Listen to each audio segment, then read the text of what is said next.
Exhale, child's. Just drop in. Pause here whenever you want to take a break. If you don't want to go through the next flow, you can just stay in child's. If you're ready to blossom, so open up the heart, open up the arms, open up the legs for star. Exhale, come into namaste. Squeeze the legs together, squeeze the hands together. In prayer, lean back. So if you want to go further, hold on to the swing, wiggle it into the waist, and come into ladle.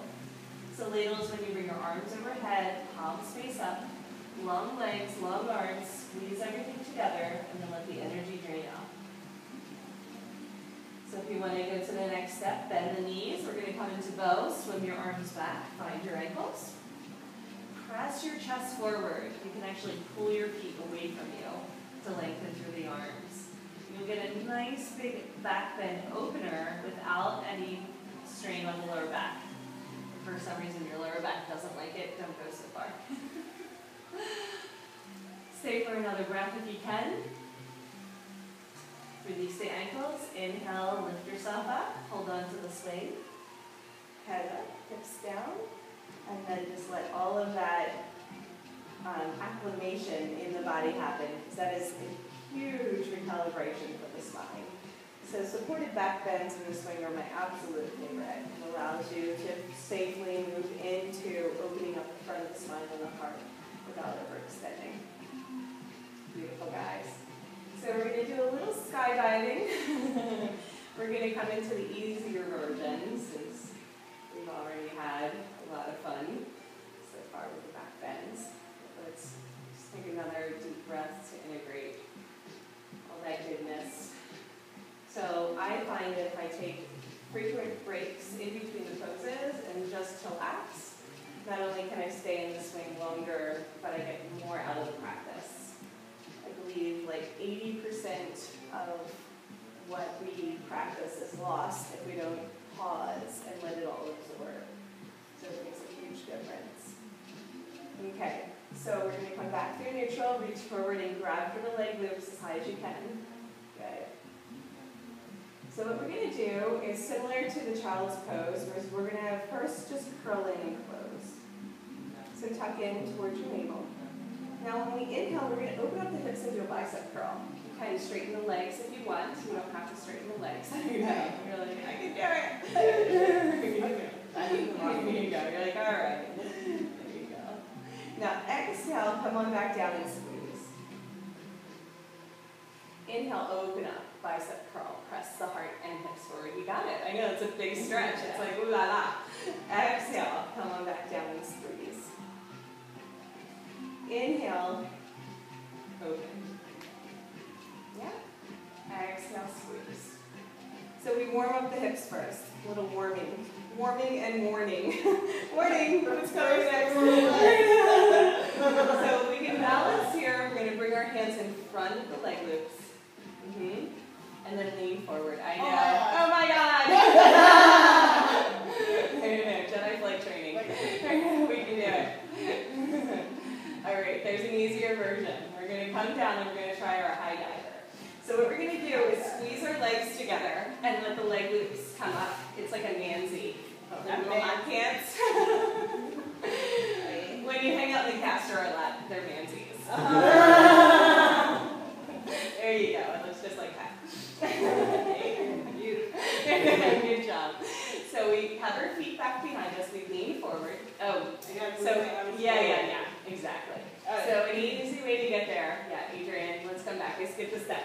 So we lean back first, and we bring our hands to prayer. So we wrap around the swing always. So swing first, and then we push forward, push the leg loops away.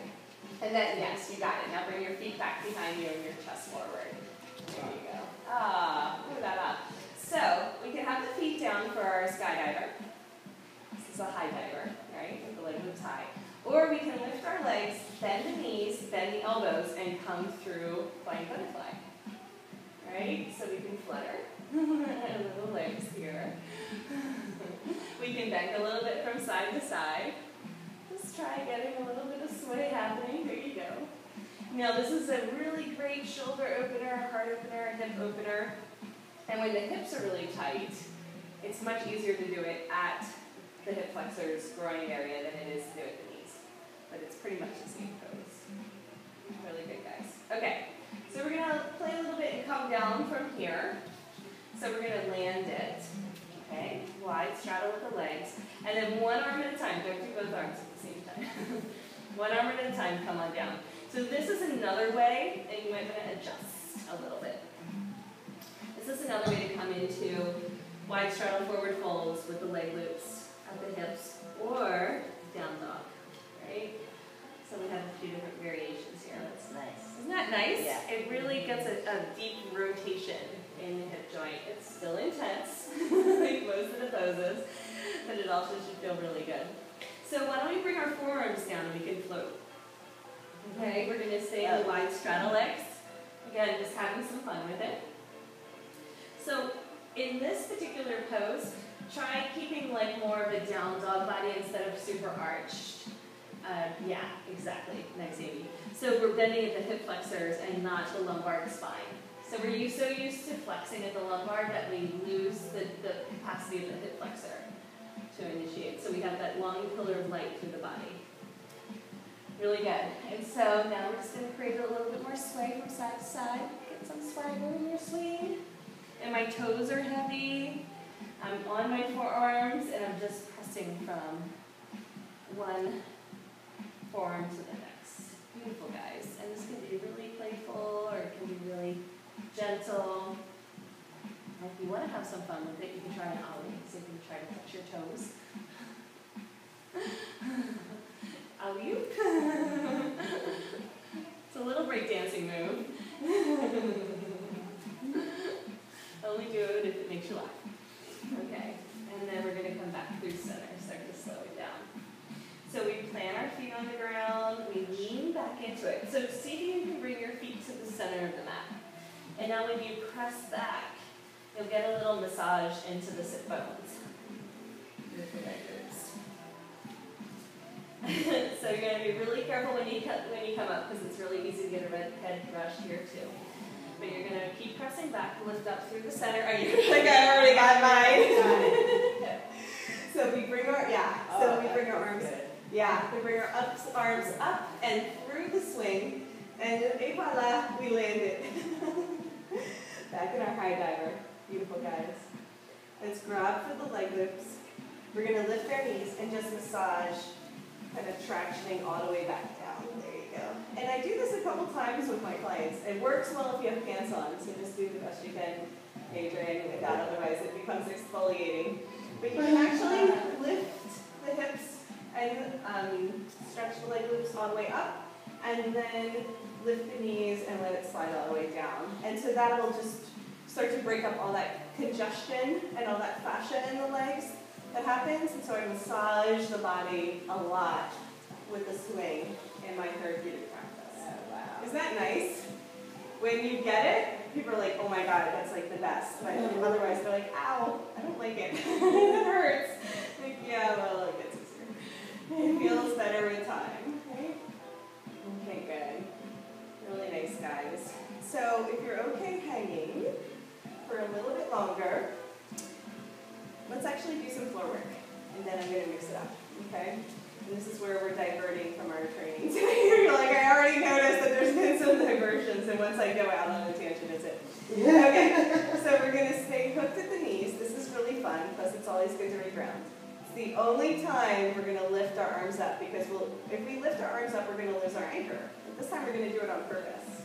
Okay, so we're going to reach up as high as we can. I want you guys to promise to land gently. Okay, so you're going to let the swing boing. And then lower yourself down. There you go. Elevator down. And then let yourself land. Nice and gentle. See if you can do it. There you go. Oh la la. So it's almost, I know. Like, I can feel you, Heather. This is the great thing about having like a private workshop is you get to do whatever you want. So I'm like, all right, we're coming down.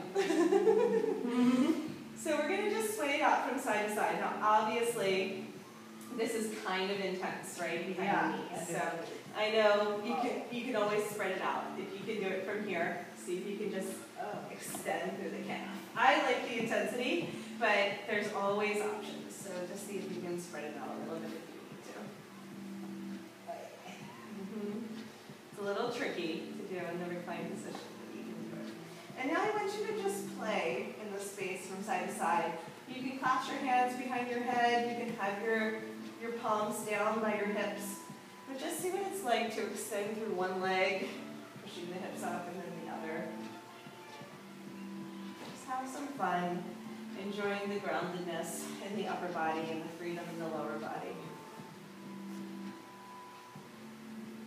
So again, the reason why I like keeping it as a play practice is so we awaken our courageous inner child that's willing to explore instead of worrying about whether we're doing it right. You know, there's way too many ways to play to just have it be doing it right. Although, of course, we can give some instruction for alignment and for balance and symmetry. But otherwise, this is how it happens. I get in the swing and I roll around and then we call it a pose. Usually something funny. Okay, great. So we're just going to stay here and let ourselves find neutral. Since we are in the back bend version of the program, I am going to bring my hands clasped underneath me. Okay. I'm going to wiggle to get on top of my shoulders. And then we're going to come into a bridge. Alright, so I'm pushing my knees down towards the ground, if you can, lifting my chest.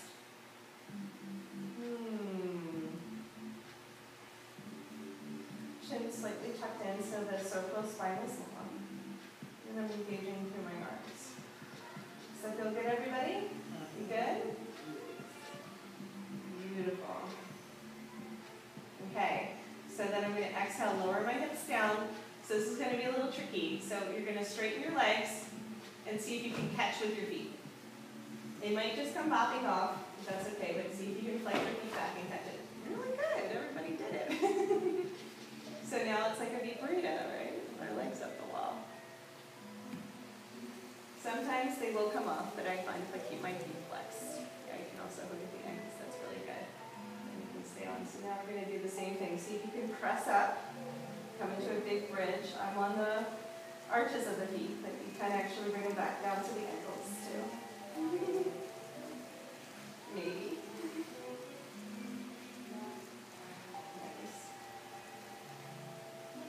And if your back is happy, try swaying from side to side.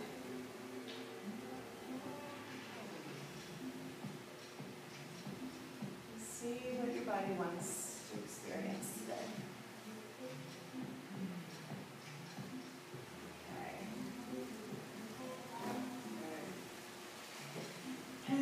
Come back to your center when you're ready. If you want to keep your feet engaged, that's fine. You can probably relax them too without them sliding off. If they slide off, that's fine. Just come down to the ground as well. But we're going to do a little bit of a transition here. So I'm going to bring the leg loops into the hands. Just enjoying the groundedness after all that floating and flying. And of course we can do all of our core strengthening from here. If we wanted to do some sit-ups, you can go ahead and do some crunches, hands clasped behind the head. Just practice core strengthening from here. And then what I'm going to do is I'm going to see if I can transition and hold on to the leg loops with my hands. Really nice, guys. All right, so why don't we go ahead and just bicycle, pedal it out. You can transition to wrist wrap or use the hands, whichever one you like. Usually I do wrist wrap so my hands can kind of be relaxed. There you go. Good. You guys all did it. So now we're going to play a little bit. You don't have to. You can stay here if you want. But you can actually lean back and come into a plow pose, right? So if that's too much, just come forward. Okay? If you want to try balancing on the upper back, and bring the legs up over the head. So roll back and forth a few times. Come out of it if you need a break. Doesn't that feel amazing? I don't know if you guys normally do plow, but it's very challenging. And this allows you to go much deeper into the pose without straining the neck and shoulders. Okay. And for my super playful monkeys,